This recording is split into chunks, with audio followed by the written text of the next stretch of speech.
2 years ago, Energy Media published an investigative report into the Alberta oil and gas industry's gigantic problem with orphan wells. The report was called Unethical Oil. It was an enormous amount of work.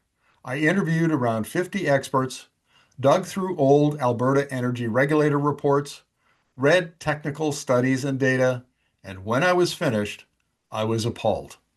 The cost to clean up just conventional oil and gas assets in Alberta could be as high as $130 billion. The magnitude of the problem and the cost to fix it are so great that this has become a wicked problem that has no easy solution. Well, one group of Albertans is willing to try.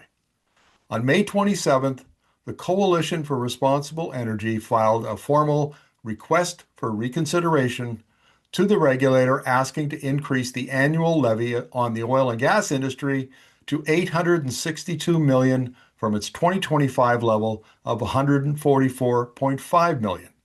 The group is made up of landowners, Indigenous groups, scientists, academics, and civil society organizations. I interviewed some of them for the Unethical Oil Report. Today's interview with co-founder Phillip Meintzer is just the first of many I'll be doing in the coming months. Welcome to the interview, Phillip. Yeah, thanks for having me, Markham. Look, this is a big problem, and it didn't pop up yesterday. It's been around for almost, I don't know, a century. That's how big and it's the same issue, which is inactive wells, environmental liabilities from the oil and gas industry. You see it in Texas, you see it in Oklahoma. The problems in Texas are enormous. They're even bigger than Alberta. The industry in North America has got the same problem everywhere it operates, which Yeah. is it's assets that it hasn't cleaned up, and they've accumulated to the point where it's just a wicked problem. You've been part of a new group, Responsible Energy, Coalition for Responsible Energy for Coalition, Coalition for Responsible Energy. I'll get it right. Tell us about the group and why you formed. Yeah, for sure. The group, the Coalition for Responsible Energy, formed around shared concerns around the Alberta Energy Regulator and its seeming inability to regulate energy development within Alberta in a responsible way, or that puts public interest first, as well as sort of environmental interests, Indigenous rights. Yeah, so that was sort of the impetus, was bringing a bunch of folks together who all had shared concerns about how the AER was functioning, and just wanted to try and do something together to uh, advance energy development in a way in this province that actually like puts people first and the environment first.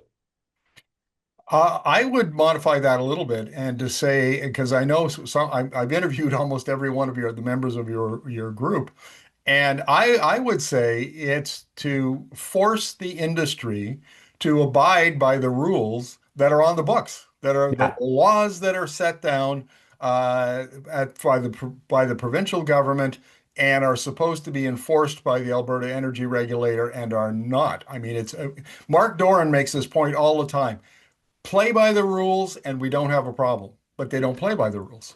Yeah, totally. Yeah, that is one of the issues. The coalition has sort of like identified a number of, let's say, fronts that we hope to work on in the future. We've started with this the issue of orphan wells and the sort of inadequacies in the orphan-fund levy as a sort of first group effort. But yeah, the issue of sort of like the rules being there and them being improperly enforced, whether it's at the government level or at the regulators level, is definitely a piece of this puzzle. What remedy are you requesting?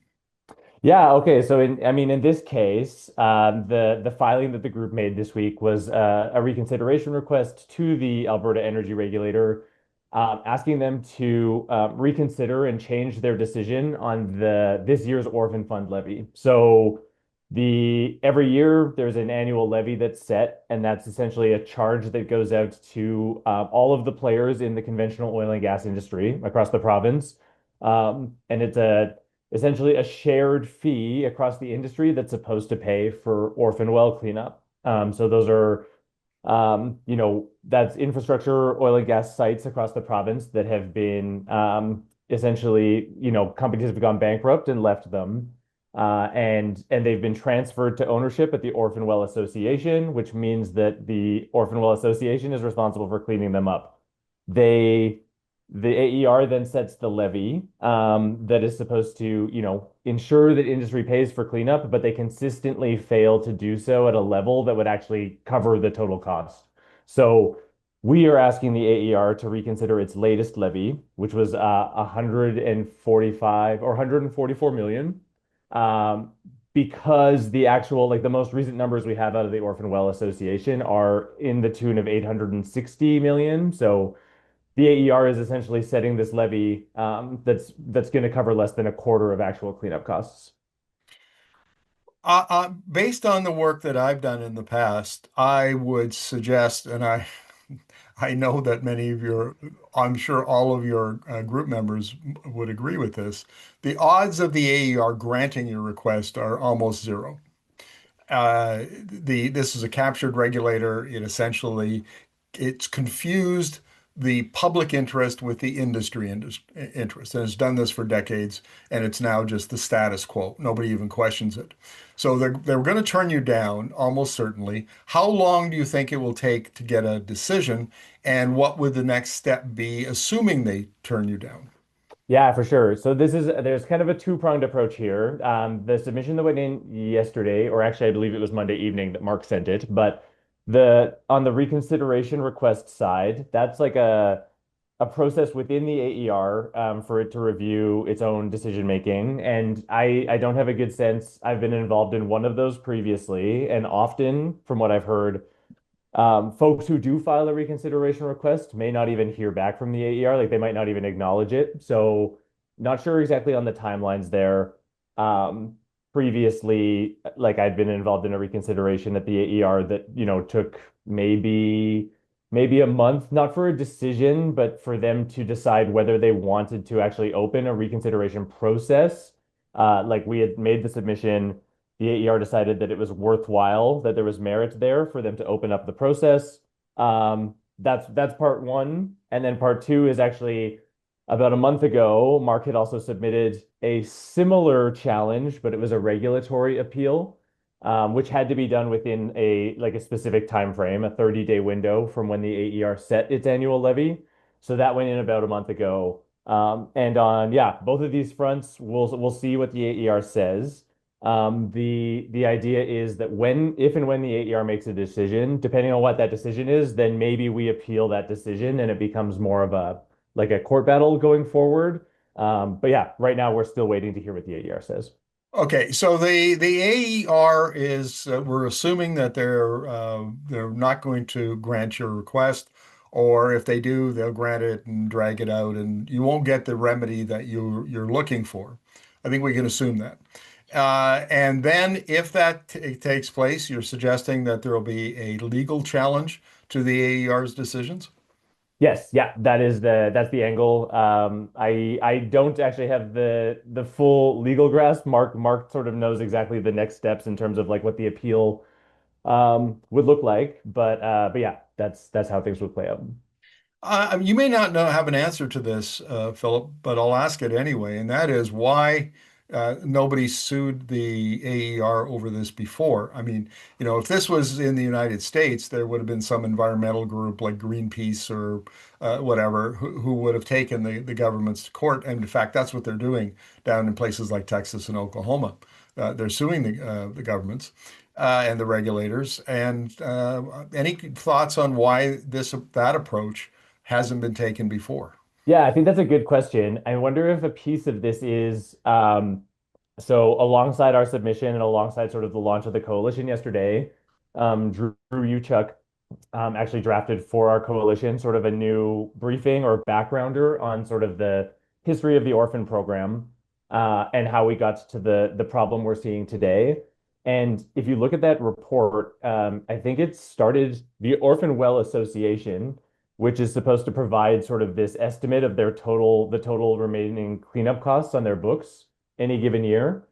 They report on that cleanup cost, like what it's going to cost to actually clean everything up that they're responsible for. they give that information to the AER, and the AER is supposed to set their levy. But Drew's report actually showed that until I think it was 2022, the AER had never actually done any sort of math or assessment in terms of setting the levy. But at the same time, I think it wasn't until the 2020-21 year the Orphan Well Association wasn't publishing the sort of total remaining closure costs on its books. So it's a good question why no one's, done the lawsuit route, but it might be because we didn't actually have the comparison number between the levy and the costs. Like the reported costs up here only started a few years ago. So yeah, it's a good question. I don't have an answer, but maybe that might be part of the explanation. One of the things I want to point out here is there's some smoke and mirrors going on because I mean I've interviewed the Orphan Well Association, and Lars DePauw, the executive director, makes it very clear. He says, "Look, we have about 7,000 wells in our inventory, and they do not have a licensee. The company has gone bankrupt, and that's why they those wells were put into our inventory, and we will use our industry-funded levy to clean them up." Okay, fair enough. The problem is that up until just a couple of years ago, there were 97,000 inactive wells that really are de facto orphan wells. But the AER has never moved them from the inactive into the orphan category, and which is what's required for the OWA to clean them up. And Lars made this point, but it's a weak one in my opinion, which is that every one of those now 78,000 wells has a licensee attached to them that is still incorporated. Like at the corporation, corporate registry is up to date. And I think it's well known in the industry that there are I don't know how many hundreds or thousands of those companies are on paper only, right? There are lawsuits that they Totally. file a couple $100 every year. They keep the company registered. And as long as there's a company registered, they're considered to be a licensee. And so the industry goes through this, hocus pocus of, well, look, we have all these licensees. They're not active companies. They're just on paper only. And Yeah. this is part of the problem that you have when grappling with this issue is it's become so big. As I said, it's a wicked problem. We don't have an easy solution, and everybody just kicks the can down the road so that they don't have to deal with it today. And given that inertia, how what do you think the odds are of finally bringing this to, getting somebody to take this problem seriously and acting? Yeah, I think that's on the sort of the point you ended with there. I think that's a good question. Like part of the coalition's work in front of us is to try and sort of maybe better educate the public and mobilize people around this issue to get people organized. Like it is a complicated issue. The whole first of all, the whole conventional oil and gas industry and whether wells are active, inactive, abandoned, decommissioned. There's all this terminology we have to sort through. So part of it is people understanding that, getting people to understand that the Orphan Fund is here to protect us when these companies go bankrupt. It's a backstop to protect taxpayers. And showing people that as these companies go bankrupt and these wells land on the books at the Orphan Well Association, those companies also aren't paying the landowner compensation, which means that taxpayers are footing that bill. So we're paying the surface lease like compensation to landowners. Um, on behalf of these delinquent companies. So there's like a financial hit to us in like government revenue, public services. There's an angle there to show people that this is a problem that affects us all.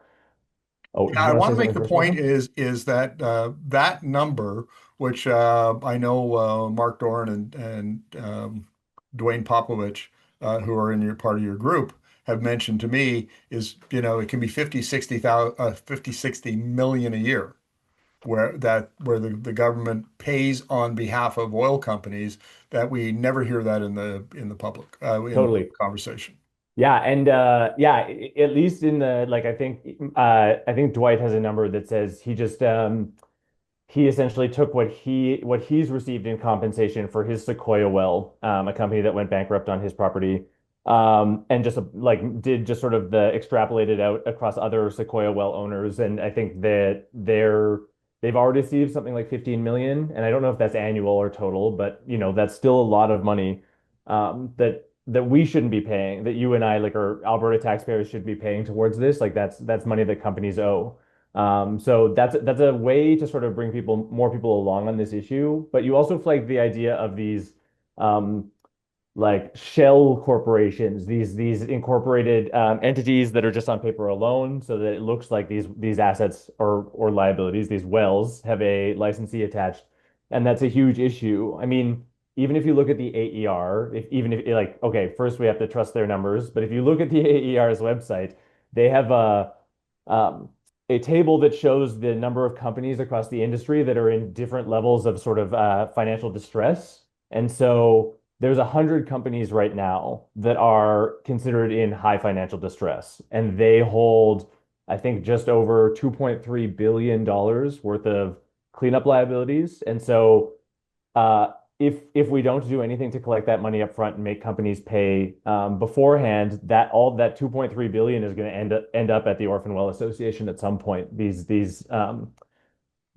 sites, these wells, this infrastructure is going to land on the Orphan Well Association, meaning that taxpayers are going to pay more landowner compensation. And the again, we then what? Like we need to make sure industry is paying for this stuff. Right, right. Okay, I want to make a point here, and that is, we're talking about recent events. So these are wells that are in production, or maybe they've been plugged. They're not in production anymore, but the companies are likely to go bankrupt. This problem goes back decades, Totally. because what happened in the past is big companies, like the Exxon Mobils and the Shells and all of those big producers. Once wells came to where they became, marginal wells, marginal producers, 10 barrels a day or under, basically they would offload them with the environmental liabilities attached to the wells onto smaller companies, and then sometimes those were moved into smaller companies who would eventually go bankrupt. Yeah. And this is called liability dumping. Yeah. And it's been around for decades and decades. But in 1993, when the Orphan Well Association was created, there was essentially a deal cut between the Alberta Energy Regulator and the industry, because the regulator wanted the ownership to revert, the responsibility for those liabilities and the ownership of old wells to revert back to the original company, which would be like a Shell or an Exxon Mobil. Yeah. Okay. And the industry said, no way, we don't want that. So the compromise was, they said, we will look after all of the bankrupt wells and so on uh, that are created. That will take that on as a responsibility. And then, first it was a couple $1 million a year. Nobody really cared. Now it's 144 million. The industry really does care. But Yeah. the principle of polluter pay, that was accepted by the industry in 1993, 1994. And Totally. Mark Dorn, in particular, has made this point over and over again, that the polluter pay principle has to be defended. Hmm. And that's part of, I know that's part of the brief that you've sent in and the release that you sent out. But I don't think that we can, for my audience, which many of them are in Alberta, but those who are Canadians, Canadian taxpayer dollars, if this goes bust, will probably wind up billions of it going into to solve this problem. So Yeah. this is not an Alberta problem, it's a Canadian problem. Hmm. And industry has the responsibility to pay. Totally. And your group, I know, agrees. Don't let them off the hook. Yeah, completely. Yeah, I think upholding the polluter pays principle really animates a lot of what our coalition has been trying to do here. You raise a really good point because I often talk about how, regardless of if we're talking about, say, wells or sites that have been declared orphans, or just like the larger sort of like landscape of inactive wells, or even producing wells, like wells that are still producing. Let's say Alberta has 450,000 wells across the province. At some point, they're going to need to be cleaned up. That's a huge number of wells and sites that have to be decommissioned, maybe remediation, and then reclamation. And so, internal estimates at the AER are like anywhere from 60 to more than $100 billion.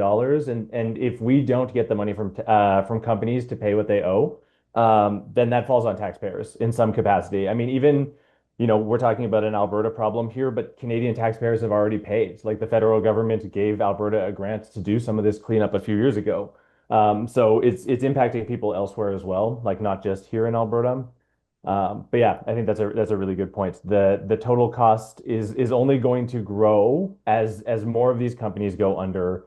And we have to uphold the polluter pays principle now. Otherwise, it'll be too late. I should also point out, and this information came from Drew Uchuk in work that I've done previously, but it wasn't that long ago, like literally 30 years ago, where there were 700 oil and gas companies in Alberta. And then, the industry consolidated through the booms and busts, and now there's probably, 100, maybe, probably less than 100. Well, no, there has to be more than 100 because you said there were 100 that were in Yeah, but these financial could be distress. this gets to your thing about like licensees or whatever. Like yeah, there's I think in that AER table there's just under 600, but who knows how many of those are just like on paper.